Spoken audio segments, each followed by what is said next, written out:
Hello and welcome. My name is Mark Stimfig from Foothold America.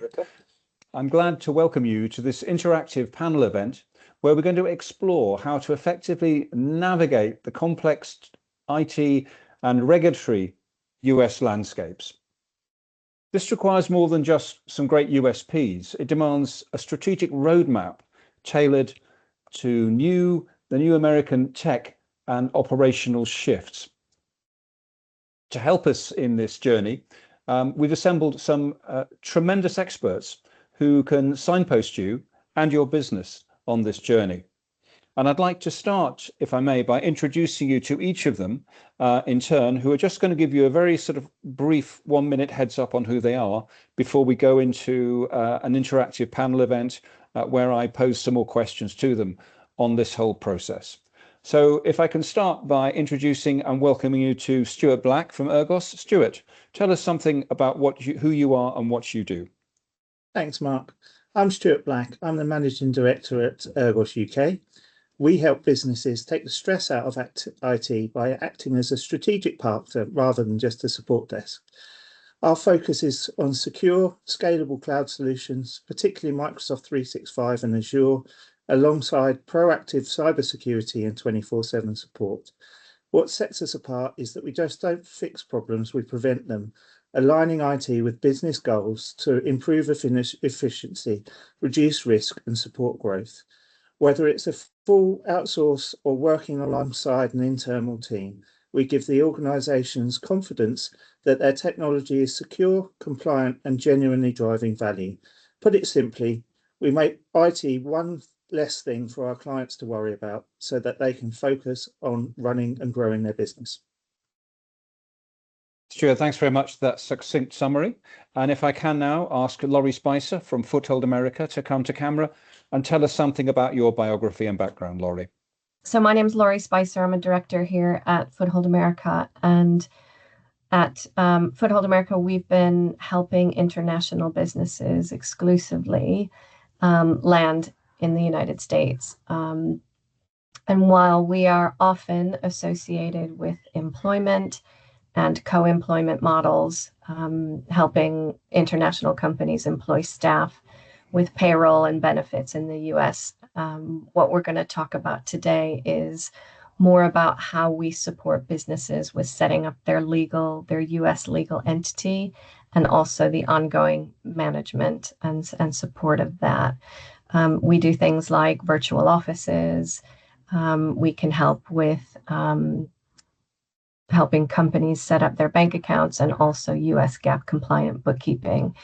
And what we find is that when companies are going to the US, and what we've learned is that sometimes they just come to us and they think it's just about setting up a US entity. And there's so much more in the planning around that and understanding the partners that they need to speak to. And so that's where we can kind of bridge the gap between incorporation and a successful execution. Thank you, Laurie. And talking about bridging the gap, I'd like to introduce you to Pauline Brace from URM. Pauline, from obviously your perspective, the sort of data and compliance side is pretty important. Good afternoon, everyone. My name is Pauline Brace. I'm a senior privacy and security consultant with URM Consulting Services. We're one of the largest GRC companies in the UK with consulting arms in each one of the legal and regulatory disciplines. We're not lawyers, but we work closely with them. We have services relating to security, business continuity, testing, compliance, all of those typical areas that you would need to consider when starting up in the US. We help international companies from all over the world to meet their compliance obligations. Our data protection and privacy team are very actively involved and with a 20-year track record, enabling us to have a real-world experience of helping our clients to become compliant and stay compliant. Thank you. Pauline, thank you very much for that. And talking about compliance, if we can move slightly sideways, but equally important is IP. And Dave Rocchio in Boston, tell us something about how you manage IP and the compliance side of things. Great. Thanks, Mark. Good to see everybody. My name is Dave Rocchio. I'm a partner at Lando Anastasi, or an intellectual property firm in Boston. We help our clients protect all forms of intellectual property, whether it be patents, trademarks, copyrights, trade secrets.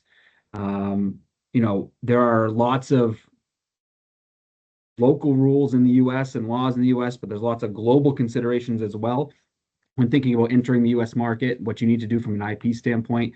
A lot of pitfalls, a lot of potential areas for mistakes. So we try to help our clients see forward, identify those potential problems, and avoid them.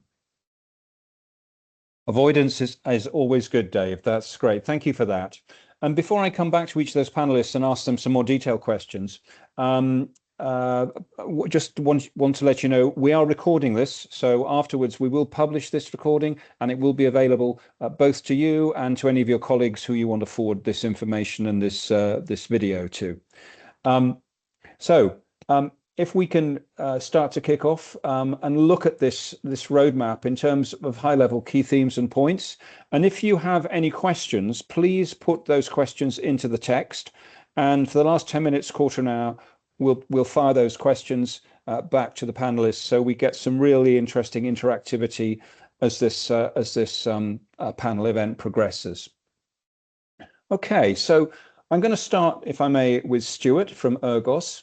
And Stuart, can I ask you, how does your managed services model work? I understand you've got a single point of contact for all IT matters alongside some more proactive monitoring and management deliverables. Tell us more. Thanks, Mark. Yep, that's a really good way of framing it, actually. At a high level, the way our managed services model works is we try to simplify IT for the customer as much as possible.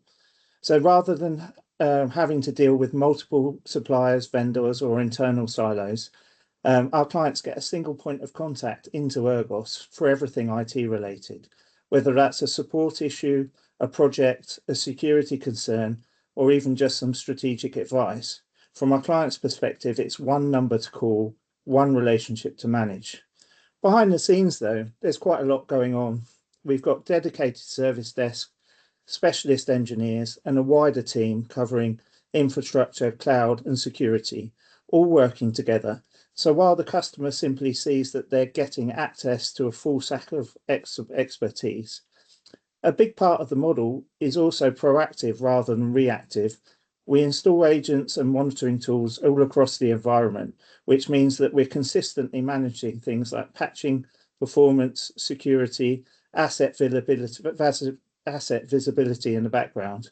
So ideally, we're resolving issues before the end user even notices them, rather than just waiting for something to break. And Stuart, tell me you about these regular strategic reviews and planning sessions that you deliver. How do you take full responsibility for IT operations and outcomes? Because that's going to be really critical. Yeah, this is really where the model starts to move beyond just IT support and into something more strategic. So alongside the day-to-day service, we schedule regular strategic reviews with our clients, typically quarterly, but they can be more frequent. And when we step back from the tickets and look at the bigger picture, this includes things like service performance, security posture, risk, and how the current environment is actually supporting the business. We bring all of that data to the conversation as well, reporting on things like SLA performance, ticket trends, asset visibility, and overall system health. So it's not just opinion, it's grounded in what's actually happening in the environment. But more importantly, these sessions are forward-looking. So we talk about roadmap and what we need to change and what should be prioritized and where the risks are or technical debt and how it can be enabled to better support the business over the next 6 to 12 months. In terms of ownership, that's a big part of how we position ourselves. We don't just highlight the issues and walk away. We take responsibility for running the environment, improving it, and making sure things get delivered. So yes, there's a single point of contact day to day, But behind that, there's also a dedicated account manager and a wider team who are accountable for the outcomes, not just activity. Ultimately, the goal is that the client doesn't feel like they're managing IT anymore. They've got a partner who's proactively driving it forward, keeping it secure, and making sure it's aligned to where the business is going. Because Stuart, you've got obviously teams. You've got a number of people in the US, quite a few offices there. Yes, So 26 across, East to West Coast. So across two continents, how do you ensure that UK leadership, that business managers, business owners, business directors still has full visibility and control over IT operations when obviously you're working across those different jurisdictions? Yeah, that's a really important question. And honestly, that's where a lot of models fall down, where business expands internationally. What we've done differently at ERGOS in the US is to ensure that it's a true extension of the UK operation. So from a client's perspective, there's still one operating model, one set of standards, and one version of the truth. This means that UK leadership has real-time visibility across everything: users, devices, security, tickets, the whole estate, end to end. Where the US piece really becomes a differentiator is around local presence. So without losing central control, a lot of providers will either service the US remotely from the UK, which creates latency and coverage issues, or they'll hand off to a local partner, which causes fragmentation. We don't do either of those. Instead, ERGOS gives clients a local on-the-ground presence in the US, aligned to the UK-led governance. So you've got the full follow-the-sun capability, faster response times, local knowledge, better user experience, but still with UK leadership setting the strategy, security standards, and the overall direction. And when we reinforce that structured governance with regular reporting, strategic reviews, and clear accountability, so the UK leadership isn't just seeing what's happening, they're actively controlling outcomes. So the real difference is we're not just supporting international businesses, we're operating as one global service wrapped in a single accountable model rather than stitching multiple providers together. That sounds great, and it's really good to see that sort of synchronicity, Stuart. Obviously, as as a growing business, though, organizations want to avoid overspending on the cloud and SaaS tools as they grow their US footprint. How do you help manage that process? Because that's going to be critical too. Yeah, that's a great question. Thank you, Mark. Because overspending is one of the biggest risks when an organization scales into the US. You've suddenly got more users, more tools, and often less visibility. The way that we tackle that at ERGOS is by combining governance with data, and that's where our reporting platforms really come into play. At a high level, ERGOS reporting gives you a single consolidated view of your cloud and SaaS estate across things like Microsoft 365, Azure, and other platforms. So you can actually see what you're paying for, where it's being used, and what isn't. One of the biggest challenges we see, especially with US expansion, is license sprawl. People are onboarded quickly, tools get added, but nobody steps back and rationalizes it. ERGOS reporting addresses that by highlighting unused or underused licenses, inactive users, and optimization opportunities. So you're not just getting where the waste is, it also links to the cost of the business, which is key. Rather than just seeing a cloud bill, you can see map spends for departments, users, projects, or geographies, so that the UK leadership can clearly see how much the US operation is driving in terms of cost and, more importantly, value. Sure, that's great. Thank you for that sort of that sort of telling overview, and obviously we'll come back in more detail in the Q&A session later. I want to bring in another expert here. That's Laurie Spicer from Foothold America. And Laurie, from your perspective, what are the key operational building blocks alongside the technology building blocks that Stuart's been talking about to help people set up and grow their operations from a business perspective in the US that Foothold can provide? Sure. So I think as I mentioned earlier, many companies, when they're looking at the US, they might have some drivers that are pointing them to start trading in the US. And a lot of companies may start trading by exporting their products or services in the US, but there'll come a point where they need to take that next step. And what that next step is will depend on what their market entry strategy is and what their route to market is. And so each company, whether they are professional services or they're e-commerce or they're, a product-based company, they'll each have a slightly different sort of route to market. But what generally comes up with companies is that they want to have a legal presence in the United States. And so the legal presence really requires a lot more than just setting up the US entity. However, setting up the US entity is a really critical piece, and it needs to be done correctly. And it can be quite confusing because of the way the US is set up. So there's 50 different states. There are layers of legislation and taxation, and you can almost think of it as, and I know for those who are interested in US expansion, heard the saying, it's almost like 50 different countries, but you really have to take that into account when you're doing doing your planning. And also the internet is awash with information, but what I found is that in speaking to companies, a lot of times companies come to us and they have a pre-existing idea of what that incorporation looks like, but it really depends on what country you're coming from.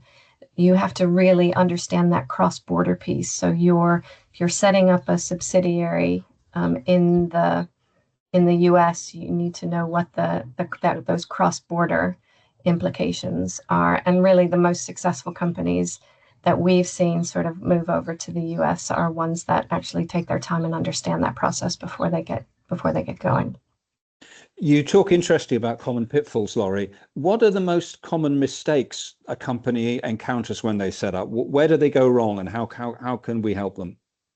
So the biggest mistake, well, I see a couple of them, but one of them is really assuming that the US is a single market, as I mentioned, and understanding that where you set up your legal entity and your legal structure is not where your tax liability is. So your tax liability will follow where your business goes. So where you're trading and the thresholds that you'll be exposed to before you start paying tax will be in whichever state you're invoicing. So those kinds of things often surprise our clients. I know another mistake I see is people trying to do it themselves online, and there are some idiosyncrasies about setting up an entity in the US and understanding the requirements behind it and also the speed of it. If you're a foreign company setting up in the US, you get treated slightly differently. So it's just making sure that those compliance pieces are met. And also, really, probably the main one is just understanding the time that it takes and to do it properly, and the runway that you need to make sure that you're compliant. So using partners is a really good way to just focus on building your business and have the compliance pieces. Again, everyone on the call, take care of those not as interesting sometimes, the compliance piece, but getting other people to help you with that. That's interesting, Laurie. And obviously, just from hearing Stuart, I mean, ERGOS can help set up the tech and the managed services solutions pretty quickly. Presumably, you too can be flexible and responsive to that need to move effectively, but at speed.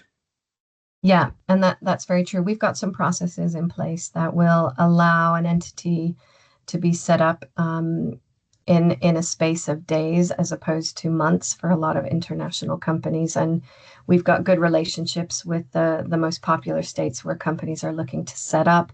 So we can certainly grease the wheels and make sure that those activities are done correctly and also done quickly, because I think that's really important. And again, depending on what the route to market is, we also, with our employment options, if you're not ready to set up an entity, and sometimes people just need to test that model a bit further, and they need to actually, still understand, is the US the right market for us? And once you set up the entity, you're then on the IRS radar, and you then have to pay taxes and do all those things as an entity. But sometimes maybe employing someone in the US, and we can do that by employing them under the Foothold America banner, and then you can test the market. You can still sell on behalf. So you can still sell from your home country, and then we can take care of the compliance on the employment side. So there's lots of ways to look at how you expand, and we can do things quickly for you. I always look at US expansion as a bit of a journey, a series of inception points. And Laurie, from your perspective, what beyond incorporation does it take to build a scalable and sustainable US operation alongside the managed services play?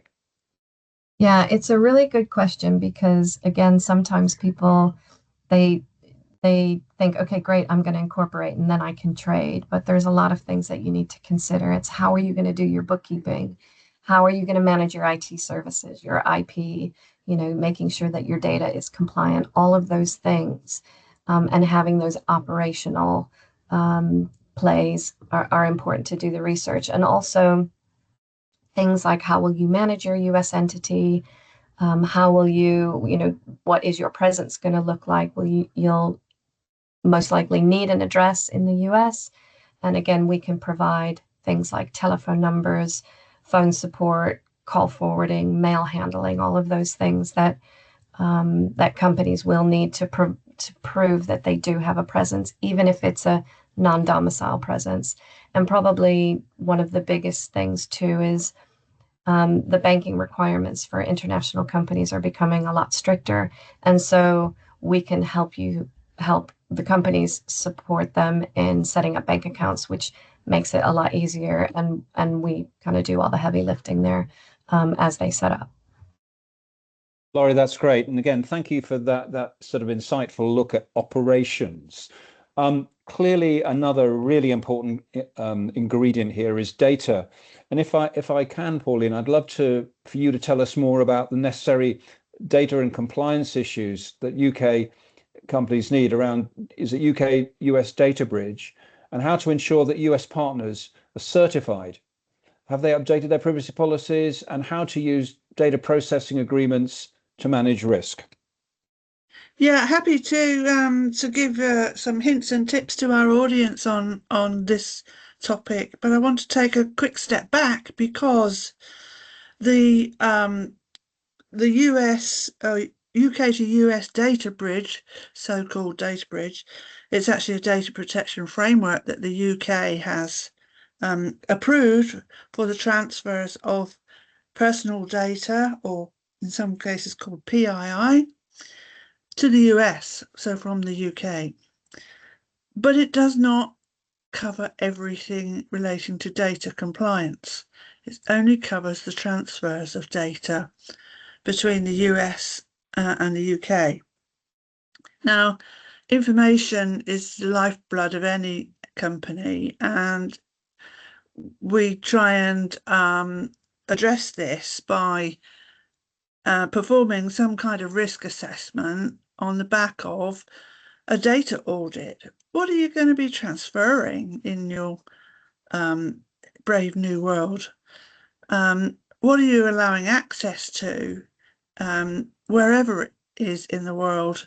What is the risk of allowing that access from new employees in the US that you are wanting to onboard? So we start off with making sure your data governance, security policies, processes, procedures for all services, including IT services, are only transferring personal data that is necessary. The key word of all privacy compliance is the processing necessary. And until we understand that, we shouldn't think about transferring anything. So understanding the business model in the new organization in the US is vital here, because you don't want to be transferring or granting access to personal data that is not compliant already. It's not a panacea. The data protection framework only covers the transfers, doesn't give you compliance in every other element that you legally have to comply with. Okay.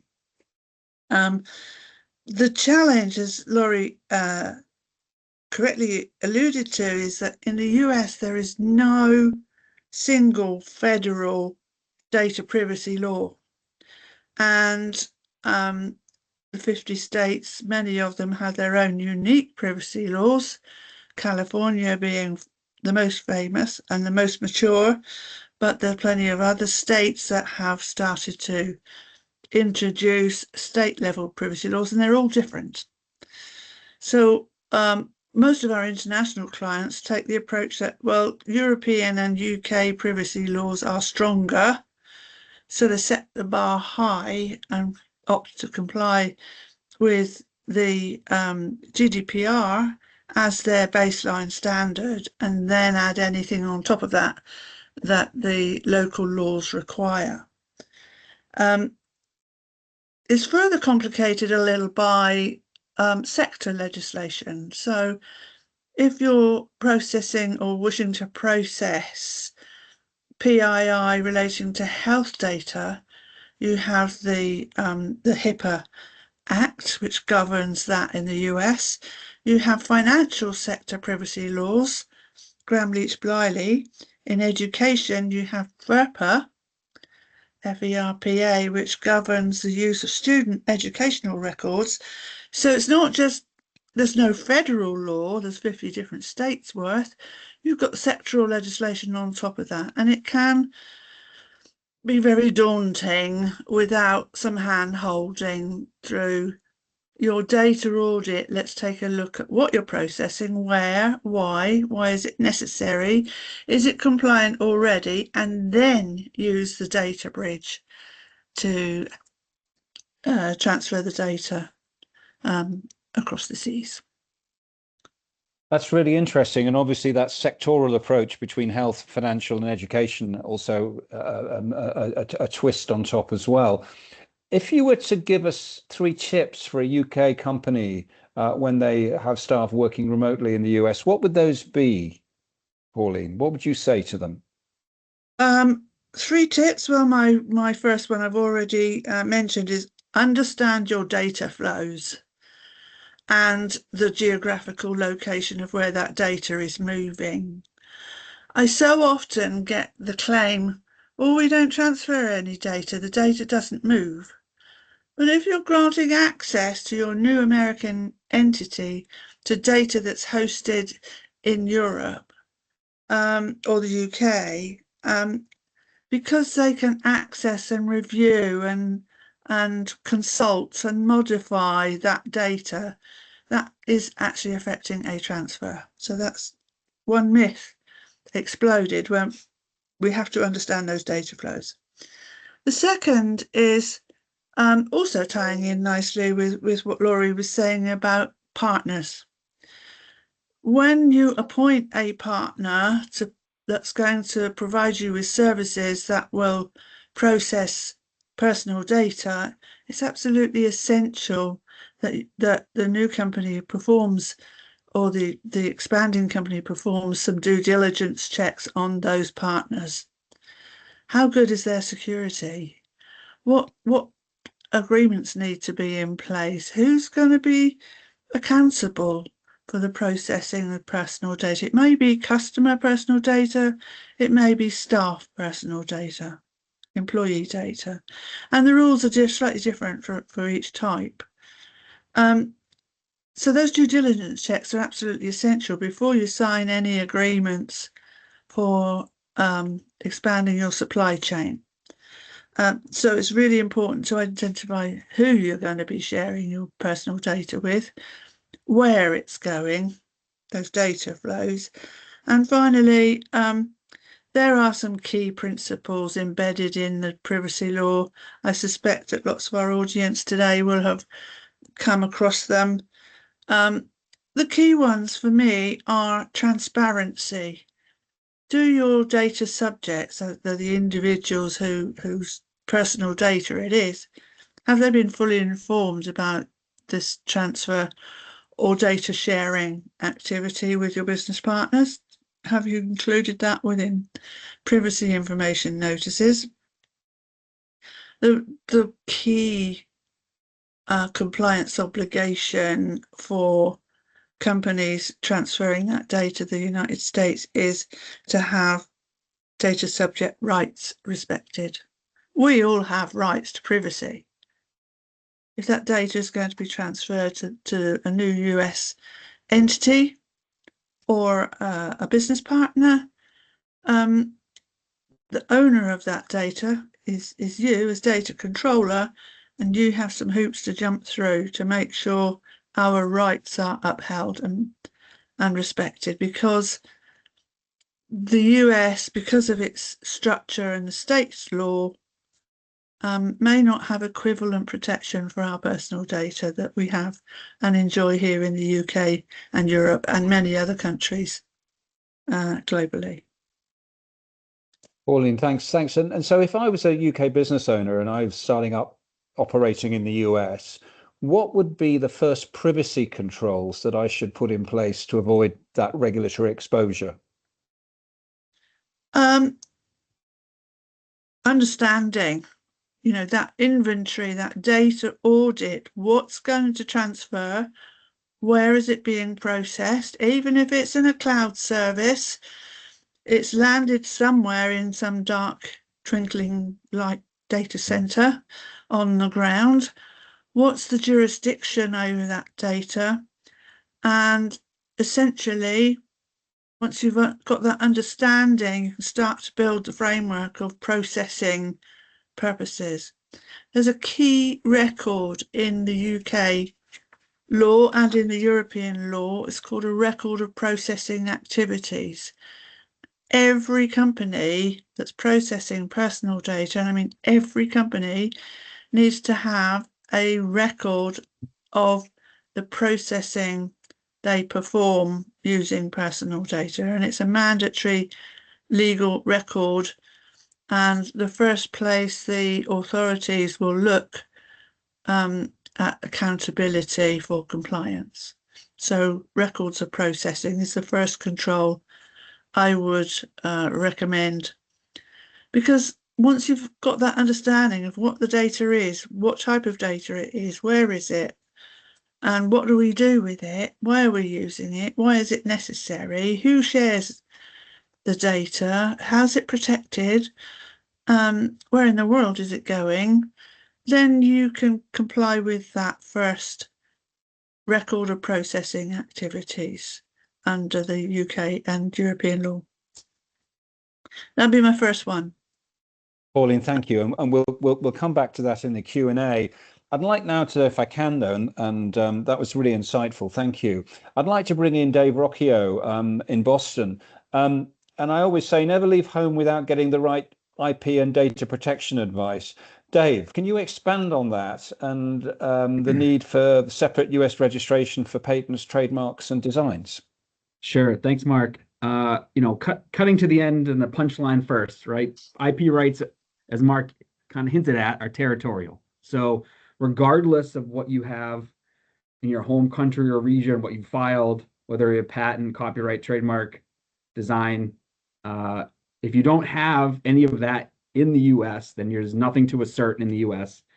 And other competitors, partners, even customers could take your stuff and practice it without any recourse from you. So that's the underlying. Think about that and think about what you need to protect and taking action in the US.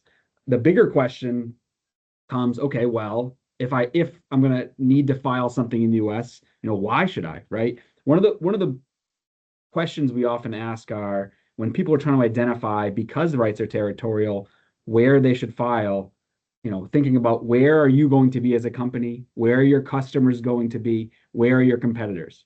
I think those are three buckets to be identifying. And if you're expanding to the US and you're going to be in the US, then that's a good reason to be trying to protect your intellectual property in the US, whether it be protecting your technology, with patents, your brand with trademarks, your works of authorship, like reference materials, books, music, computer code with copyright. There's all sorts of different ways to kind of put fences around your property and try to protect it. And we'll get in the kind of the details of how you do it and some of these subsequent questions. But big picture, coming to the US, you need to be thinking about how to protect your property, right? You put time, energy, and resources in, and you've built power in the technology and the brand and other pieces. So to kind of think about that, and don't, this is a teaser for later, don't wait, jump on it early and try to, do it before you get here. So following on from that, timing is going to be critical, isn't it, Dave? So what are the considerations for formulating and implementing a global IP portfolio? Does it matter where a cross-border company files first? Sure. Yeah. Starting with that first question is it's timing, right? Timing for IP is one of the biggest questions people have. It's also one of the biggest areas where people make mistakes. So if you're a foreign-based company coming into the US and you're looking to protect your technology, right? So when we're talking about patents, how do you protect technology and stop people from practicing your technology? You try to get a patent on it. Now, patents are they are one of the most restrictive in terms of timing requirements. So there's a couple areas we need to be monitoring if you're a foreign company coming to the US. First one is, have you disclosed your technology outside of your company, outside of kind of your area of confidence or an expected confidentiality? Have you sold your technology? Have you offered to sell your technology? Have you published it in a paper? Have you gone to a trade show? All of these things from a US legal standpoint count as a disclosure, a sale, or offer for sale. When that happens, anywhere in the world, it doesn't matter where, that starts a 1-year clock ticking on when you have to file a patent application in the United States based on that technology. I do lots of different speaking engagements. I go to lots of different conferences, talk to lots of tech companies who are looking to come to the US. And the number one area where they don't know about, and unfortunately a lot of times have already missed that 1-year timeline on, is this. They've been selling their product for many years. Now they want to come to the US. Now they want to file for a patent on that technology. It's too late, right? It's been over a year since they've started selling. A company's been displaying their technology at trade shows all over the world for many years, trying to get investment, trying to drum up excitement in their technology. Now they come to the US, they want to file for a patent. It's too late. So keeping that 1-year clock in mind is critical. And this could turn into an hours-long, IP 101 session. But there's other stricter rules around globally that might even restrict you more than that. So the short of it is, if you're coming to the US and you want to file for a patent or technology, jump on it early. The other thing to consider is, so that's public disclosure timeline. The other one is if you filed already in your home country or region. So you're a company in the UK, you filed for a patent application in the UK. You also starts a 1-year clock ticking on when you have to file in any other country that you want to file on. So I file in the UK tomorrow plus a year is when you have to file your other applications, for example, in the US. If you miss that deadline, you can't go back and fix it later. So you can't file in the UK now, get a patent on it, and 3 years later decide you want to file in the US. It doesn't allow for that. In fact, you can't fix it.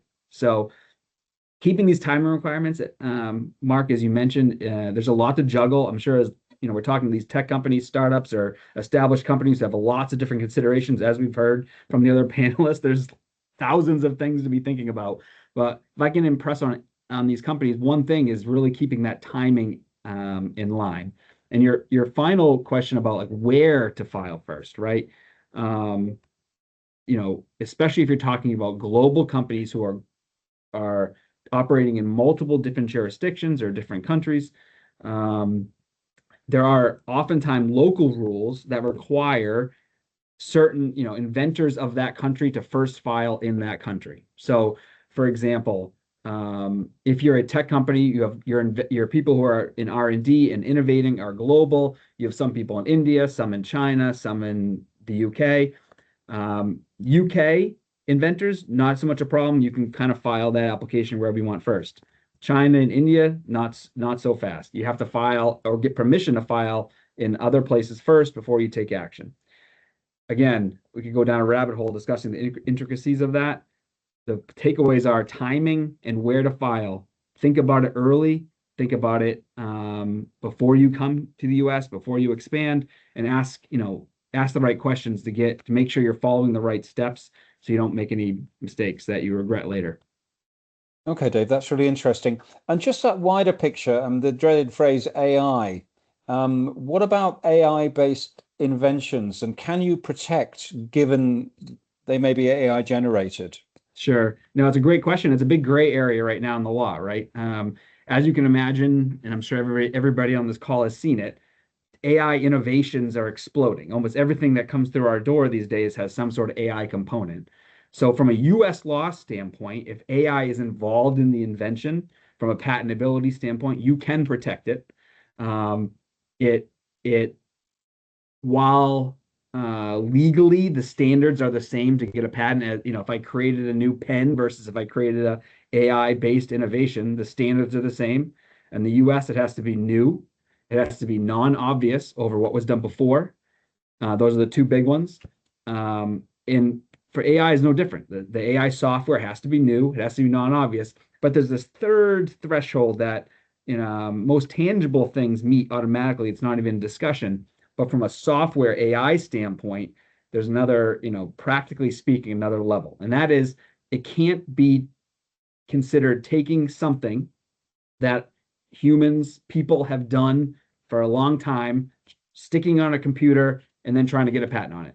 There has to be another level of technical improvement. So to get patents on software, AI-based innovations, it can't just be taking old AI modules, training them on data, and running with it. You actually have to be developing, advancing the technology. Now that means making something faster, allowing different systems to communicate that previously couldn't, being able to process multiple streams of data at the same time, which a person couldn't do, that typically couldn't be done before.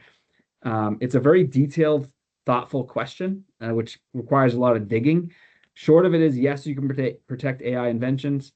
The long of it is, it requires some digging and telling a good story about, we're not just taking AI modules off the shelf and training them on new data. We've created a new system that can do new things that previously have not been done before from a technical standpoint. That's Dave. Thank you for that. I want to really bring in the other panelists now, because to me there's some interesting things that have come out. First of all, where is the world going? Technology, AI have changed a lot of business in the last few years, and are going to change it even more. And if we go back to you, Stuart, where do you see all this going? Where do you see your clients take all of this? Yeah, no, that's a great question. Thanks, Mark. And I think primarily, like if we were to go back even sort of like 5 years ago, maybe before COVID, it was all about people bringing their own devices to work. So whether you came and you brought your laptop or your mobile phone and you connected to the corporate Wi-Fi, that was a big risk. And the answer there was simple. We just made two networks and had a public and a corporate Wi-Fi. With AI coming on, so leaps and bounds, the new risk is bring your own AI. So if people are coming to work, and we see it a lot with technical guys around the service desk, they might have a ChatGPT license, and then they want to use that in their day-to-day work. But actually, we're a Microsoft house, so we're using Copilot all of the time. So it's now actually making sure that people are actually using your AI or your corporate AI. So it's not actually being leaked out there, and then we're actually starting to, if you're using a ChatGPT license, then you're essentially teaching ChatGPT how to learn, and it's evolving, and there's a big risk about that getting out about your corporate data. So if I use the Microsoft world, because it's probably the easiest one to explain, it's now about your security posture. It's making sure that if you're using Microsoft Entra as your identity protocol, which a lot of people do to log on, right?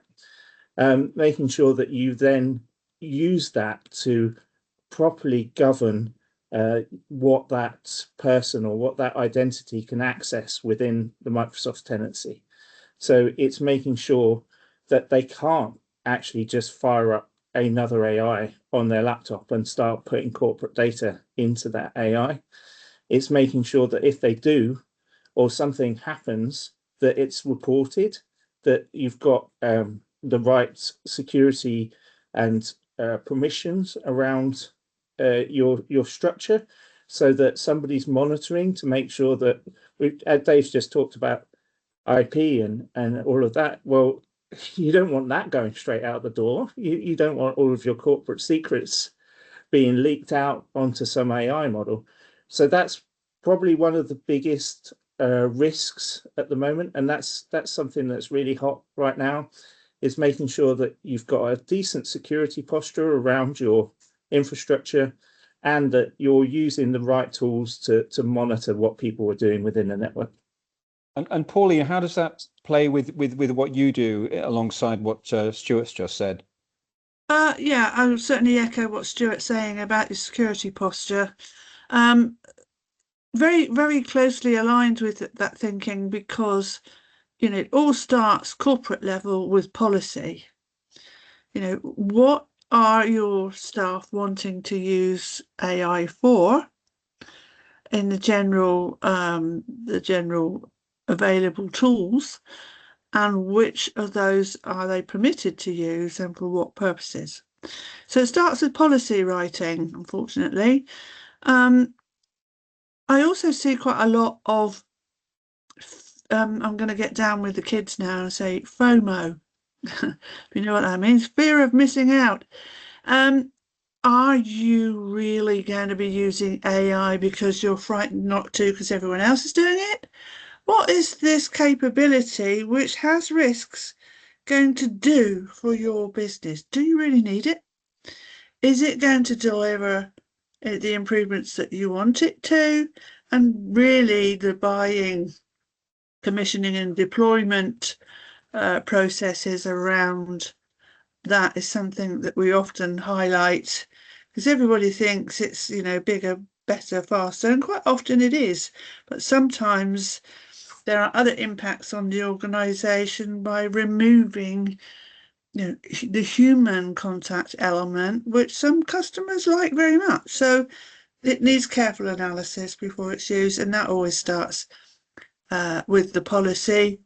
And if you're going to be using an AI tool for the processing of personal data, which is quite often embedded into HR systems and benefit systems, the transparency issue that I mentioned in my time is vital, that individuals know that their personal data will be processed using an AI tool. And finally, given assurances that a machine is not going to make decisions about them without human intervention. So that's my kind of helicopter view of AI in the workplace. Pauline, thank you. Thank you. We've got a couple of questions, and I'm going to fire the first one directly at Laurie, because I think it's probably the most relevant to you. And one of the questions was, someone says, I'm wondering whether you know of any good soft landing programs in the United States that support founders with funding to explore the US market, increase their visibility, find the right partners, and establish business relationships in the US. And although Foothold does the operations, the connectivity you have, Laurie, is quite wide, isn't it? It is, yeah. It's a great question, because I think it's a really valuable tool. As a matter of fact, I was doing some research on some soft landing programs. So I can definitely share that separately for anyone who wants to see that. And in my personal background, I've been in the sort of UK US trade corridor for about 12 years.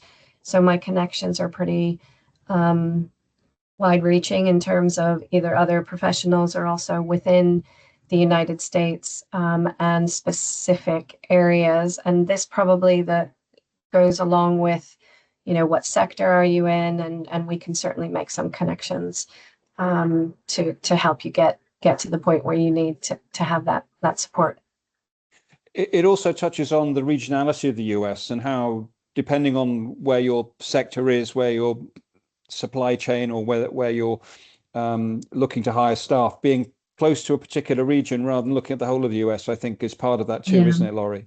Yeah, I think that's really important because, the US is a pretty big place. I mean, if you look at the GDP of the whole of the United States, a comparison that I often make is that if you look at the GDP of California, is comparable to the GDP of just the UK. So you're talking a massive economic sort of powerhouse. So trying to crack all of the United States is probably too big of an ask. So really look at, some people look at cities, some people look at states, and other people look at regions, maybe the Northeast or maybe the Southwest.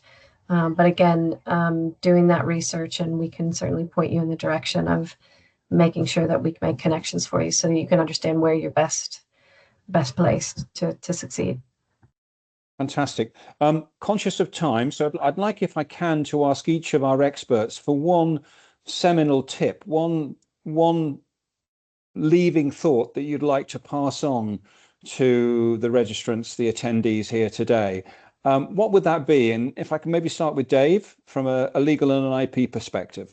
Yeah, sure. I mean, the easy one from an IP perspective is don't assume you can do it later. Take active measures now. Even if you decide not to do something now, at least you've made that decision. Don't assume you can do it. Investigate what your options are. There are a lot of them. And, understand that actions outside the US will impact what you have to do in the US. And Pauline, from your perspective, what would you say? What would be your piece of critical advice? You're on mute. Oh, you're on mute. Sorry, done it again. My biggest point would be don't transfer data that is not compliant, because that just adds to the potential penalty. So compliance first, then transfer. Very good. Simple. Very good. Simple. Very good. Simple, straightforward, direct to the point. Pauline, thank you. And if I can ask Stuart, what would be your pivotal piece to say? I think if for companies that are scaling and that are successful in the UK, it's don't change the recipe. Make sure that actually, if you're expanding out to the States, you want consistency. So you can actually make sure that the US operation mirrors and works in the same way that the US does. And it's possible to do. It just takes a little bit of planning from the start. And Laurie, from an operational perspective, what do you see as the most important thing that people have to organize around in order to be successful in the US? It's such a great question, and I think we could probably do a whole series, a whole webinar on what to do and what not to do, and we've just taken one aspect of it. But I would say that probably don't look at US expansion as a single event. Like, it is a series of processes. It is a roadmap. And when you get to the States, a lot of companies that we work with, they end up running their US entity from here. And I think from the companies that we've seen and that we've worked with that are most successful is they actually do put boots on the ground. They get their operational, whether it doesn't necessarily have to be a full-blown office, but actually having someone on the ground in the US to facilitate that US business is really important. I did it the other way around. I went from an IT company in California and moved to the States. And the company that I was moved to the UK. And the company that I was working for was super successful globally. But when we moved a team to the UK, we learned so much about the local market. We actually quadrupled revenue in the UK just because we understood the market better. And you can't really do that so much from afar. So it's about the investment that you put into the US. And that boots on the ground piece sounds really relevant and resonant to ERGOS, doesn't it, Stuart? Because I mean, you have those teams out there, and exactly that, and it's that joined up support in making sure that the person that, especially if it's just a single person or a small team to start with that are venturing over to the States, making sure that they're fully supported, that they have the operations they need, making sure that they've got an engineer that can come to the site if they need to, making sure that their laptop works right and is secure from day one. All of these things just make a massive improvement to the experience. And obviously, the other side of this is being able to talk to an expert on the ground in the US like you, Dave, who's got that knowledge and capability and honesty and directness. Because you must see a lot of people, as many people succeed as fail. Oh, absolutely. And it's tough, right? I mean, a lot of these things, I'm talking about IP specifically, but all the things we've talked about in the panel. I mean, there's lots of decision points. And as Lori said, it's a roadmap. There's lots of different processes to try to meet simultaneously, do all these things at the same time. So there's lots of points to kind of get stuck. But I think if you talk to the right people and you connect with the right folks and try to get good advice and listen and take it just a little bit at a time and try not to take the whole thing all at once, I think your chances of success are greater. And then finally, back to you, Pauline. I mean, obviously, we talked about data and data management. Data is only going to get bigger and more complex, even though in some respects it resolves things more quickly. Yes, indeed. There are restrictions on use of personal data within that brave new world, though, Mark, and there is a route through all of the myths and misinformation that we get plagued with. Dare I mention fake news? There are also a minefield of additional legislation that governs the use of personal data, including some specific UK and European laws relating to marketing. We Brits and Europeans have a very strong right not to be delivered direct marketing without our consent, and that catches out a lot of companies because it's more in the shadows than the GDPR. So the restrictions are there and they need to be understood because it's the data owner, the business that owns that data, the controller, that has to meet the accountability requirements. Because if they don't, that's when penalties can be and are levied that are quite significant amounts of damage can be done. So we take a risk-based approach to that. But yeah, however big the data volumes grow, wherever they are in the world, if there's personal data in there, you need to be on top of it. Well, I thank you all for being on top of today's session and for really giving us some pertinent points. You've heard a lot from these experts. You could hear a lot more and get a lot more pertinent and specific advice about key sectors that they work in and can advise you on. So please make this the first of a number of conversations with Stuart, with Pauline, with Laurie, and with Dave. And thank you for listening. And until the next time we see and speak, thanks very much indeed for joining us today. Bye for now. Yeah. Thank you.